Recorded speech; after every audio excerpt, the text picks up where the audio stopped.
Hi there guys, and welcome back to SitRep Gaming. In today's video we're going to be discussing recoil, and most importantly how Infinite Warfare has implemented recoil in a way which I don't think is a particularly good direction for the Call of Duty franchise to go in. Now the gameplay that you're seeing is from Infinite Warfare. It's a TDM on the map Precinct. I play pretty smart and pretty hard, and in the end it turns out to be a very good game, so I hope that you enjoy the gameplay. But anyway, let's get straight into the topic of conversation. So, recoil. As many of you know, recoil is one of the key factors which determine how successful we are when we use a gun in Call of Duty. Now, of course, recoil isn't exclusive to Call of Duty. It's a mechanic which permeates pretty much every first-person shooter game there is or ever will be, for the simple fact that it emulates what really happens in real life when you fire a gun. Now, straight away, I'd like to differentiate between two different types of recoil that we see in first-person shooters and in Call of Duty. The first of which is what you would call predictable recoil. This is where the recoil pattern which a weapon has, it can be very minor, it can be very severe, but no matter how severe it always is pretty much the same. Whenever you fire that gun, the recoil will go in the same direction. It might go up, it might go horizontally, or it might go diagonally. But essentially, it will always go in the same direction. Now, of course, the inverse to this is random recoil. And with random recoil, much as the title implicates, the recoil patterns are not easily predictable. You might fire the gun one time and it will have next to no recoil. You might fire a gun the next time and all of a sudden it shoots wildly up vertically. The next time it might suddenly shoot horizontally. Simply put, there's no real way to predict how the recoil pattern's going to be.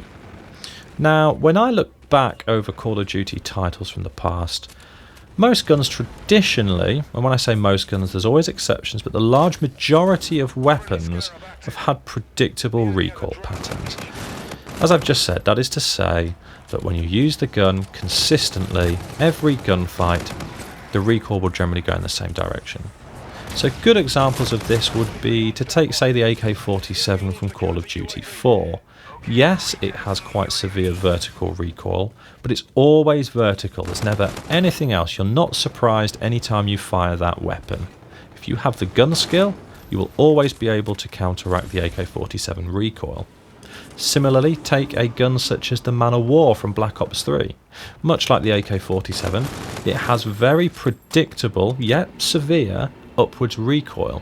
If you have the mechanical gun skill, you can anticipate it and you can counteract it, and you'll be rewarded with a gun which has, lethal potential.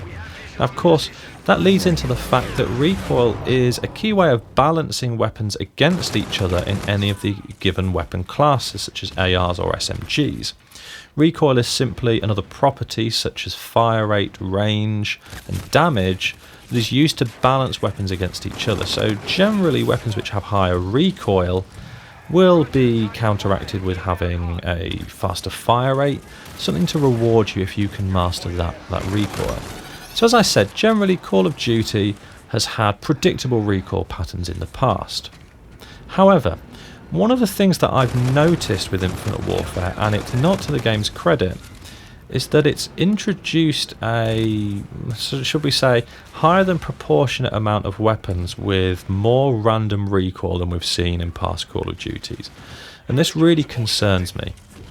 Now you might ask, well, what's the problem with having weapons that have got random recoil? Well, simply put, random recoil is a way of trying to lower the skill gap in any given game. And of course, when I say lower the skill gap, what I mean is making it so that players who have high mechanical skill don't have so many outlets with which they can express it, so they don't perhaps perform so well, and players who have got perhaps less than average skill have moments where they do better than they normally would if things were regulated harder. Now, the problem with lowering the skill gap is always that it ends up frustrating players because it's inherently built in things which are random. Low skill gap games always have really random things in them, and random recoil in Infinite Warfare is no different. You can have a good player who has extremely high mechanical skill, who's used to be able to counteracting recoil. He maybe perhaps knows the recoil pattern of every single weapon that he might use, and he's able to counteract them, and he's used to being rewarded for the fact that he can counteract them. In Infinite Warfare, this slightly goes out the window with certain weapons, because all of a sudden you may have the best mechanical skill in the world, but if you can't predict the recoil direction, then there's always going to be gunfights that you're going to lose to a less skilled player, because in their instance their recoil randomization was leaving them with next to no recoil. And it's that slight imbalance which creates the frustration amongst players at the lowering of the skill gap. So, examples in Infinite Warfare of weapons which exhibit this recoil randomization would be the Volk assault rifle, which of course is the equivalent of the AK-47 from Call of Duty 4. Now, for those of you who have used the Volk, you'll know that it's incredibly hard to predict which way the recoil is going to go. It goes up and down, it goes side to side sometimes, and in essence it's really quite a difficult weapon to use sometimes. Similarly, the HVR, which is one of the SMGs, I've spent a lot of time trying to get to grips with this weapon, and it's so hard when the recoil is so random. And actually the other side effect of this is it pushes people to using the same weapons where they perceive that there's inherently lower recoil, and then it feeds into the problem of everyone using the same weapons. So in Call of Duty Infinite Warfare we find ourselves with the general meta is built up of, say, the NV4 and the K-bar. And this isn't necessarily because they have lower recoil, it's simply because the recoil is less random. So good players gravitate towards them because they don't feel like they're punished to the same degree which they are by using other weapons which have got higher randomized recoil, even though the potential gains they could get in power, damage or rate of fire that they might get in these weapons could be quite considerable if they could master the recoil. They simply feel that they can't handle it, so everyone gravitates towards the same weapons, and that again contributes to the narrowing of the skill gap, which I personally think isn't necessarily a good thing, although of course it's a much more complex topic than can be explained in a short video, and I'm sure it's a topic which will be explored in a future video. So that's Infinite Warfare, and as I've said, I don't think that the recoil randomization is a good thing, and I don't think it's a good direction which Call of Duty should be taking. Now, looking forward to Call of Duty World War II, again, I'm a little bit concerned, as I've said, with other mechanics which concern me with Call of Duty World War II, because the footage I've seen thus far, particularly with SMGs such as the MP40 and the Thompson, it looks to me like there's some quite heavy randomization at play. And if that's the case, that's going to be a really big problem, because it's going to impact the skill gap in the game. And one of the things which people are excited about for Call of Duty World War II is that it's going to recapture that traditional Call of Duty feeling, going back to the days where if you did well, you were rewarded, you had good kill streaks, you had good weapons.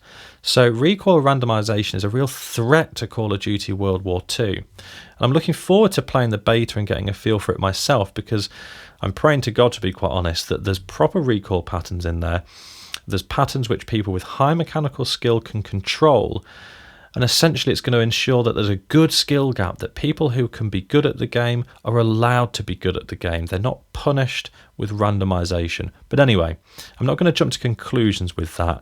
We're simply going to wait till the beta. I'm going to see more footage as it comes out and perhaps comment in the future, because it's always difficult to tell from seeing other people's footage. But as I say, let's wait for the beta, and fingers crossed the recoil isn't too random. Anyway, that's going to wrap it up for today's video. I hope that you've enjoyed watching it. I know it's quite a complex subject, but I think it's one that's quite important. If you have enjoyed watching it, then please leave a like rating on the video. It's greatly appreciated. If you'd like to see more content from the channel, then don't forget to subscribe and click that notifications button so that you never miss another video. All that's left to say is thanks for tuning into SitRep Gaming, and I'll see you in the next video.